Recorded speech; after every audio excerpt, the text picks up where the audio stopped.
ದೇವಸ್ಥಾನದ ಹಣವನ್ನು ತೆಗೆದು ಬೇರೆ ಒಂದು ಸಮುದಾಯಕ್ಕೆ ಕೊಡ್ತಾ ಇದ್ದಾರೆ ಕಾಂಗ್ರೆಸ್ ಸರ್ಕಾರ ಅಂದ್ಬಿಟ್ಟು ಬಿಜೆಪಿ ಒಂದು ಅಪವಾದ ಇಳಿಸಿದೆ.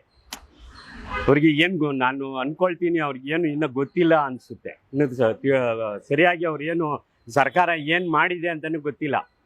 ಸರ್ಕಾರ ಏನು ಹೇಳ್ತಾ ಇದೆ, 1 ಕೋಟಿಗಿಂತ ಮೇಲೆ ಇರೋ ಆದಾಯ ಬರ್ತಾ ಇರೋ ದೇವಸ್ಥಾನದಿಂದ ಒಂದು 10 ಭಾಗನ ತೆಗೆದು ಸಣ್ಣ ಪುಟ್ಟ ದೇವಸ್ಥಾನ, ಅಭಿವೃದ್ಧಿನೇ ಆಗದೇ ಇರೋ ದೇವಸ್ಥಾನಗಳಿಗೆ ಅಭಿವೃದ್ಧಿ ಹೊಂದಲು ಅದಕ್ಕೆ ಕೊಡೋಣ ಅಂತ ಒಂದು ಇದು ಮಾಡಿದ್ದಾರೆ. ಅದನ್ನ ಬಂದು ಬೇರೆ ರೀತಿ ಮಾಡ್ತಾವ್ರೆ.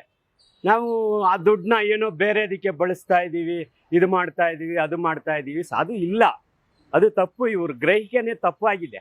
ನಮ್ಮ ಕಾಂಗ್ರೆಸ್ ಸರ್ಕಾರ, ಅದರಲ್ಲೂ ಸಿದ್ದರಾಮಯ್ಯ ಅವ್ರ ಸರ್ಕಾರ ಏನು ಮಾಡಿದೆ, ಆ ಪುರೋಹಿತರ ಮಕ್ಕಳಿಗೆ ಏನು ವಿದ್ಯಾಭ್ಯಾಸದ ಸಲುವಾಗಿ ಹೊರದೇಶಕ್ಕೆ ಹೋಗಲು ಮತ್ತು ಇಲ್ಲೇ ವಿದ್ಯಾಭ್ಯಾಸ ಮಾಡಲು ಅವರಿಗೆ ಅನುಕೂಲ ಮಾಡಿಕೊಡ್ತಾವ್ರೆ. ಮತ್ತು ಇದೇ ರೀತಿ ಪುರೋಹಿತರು ಏನೋ ಒಂದು ಮೃತಪಟ್ಟರೆ ಅವರಿಗೆ ಏನೋ ಒಂದು 5 ಲಕ್ಷ ರೂಪಾಯಿ ಒಂದು ಹಣ ಕೊಡೋ ರೀತಿ ಏನೋ ಒಂದು ಅನುದಾನ ಏನೋ ಒಂದು ಮಾಡಿದ್ದಾರೆ. ಇದನ್ನೆಲ್ಲ ಏನು ಸರಿ ಇಲ್ಲ ಅಂದರೆ ಆಮೇಲೆ ಏನು ಅರ್ಥ? ಕಾಂಗ್ರೆಸ್ ಸರ್ಕಾರ ದೇವಸ್ಥಾನಗಳ ವಿಚಾರದಲ್ಲಿ ಮತ ಕೇಳಿದ್ದೇ ಇಲ್ಲ ಇದುವರೆಗೂ, ಇನ್ಮೇಲೂ ಕೇಳೋದಿಲ್ಲ. ಎಲ್ರಿಗೂ ಒಳ್ಳೇದು ಮಾಡೋದಕ್ಕೆ ಕಾಂಗ್ರೆಸ್ ಬಂದಿರೋದು. ಒಳ್ಳೇದು ಮಾಡ್ತಾರೆ, ಇನ್ನೂ ಅನೇಕ ಭಾಗ್ಯಗಳನ್ನು ಮಾಡ್ತಾರೆ.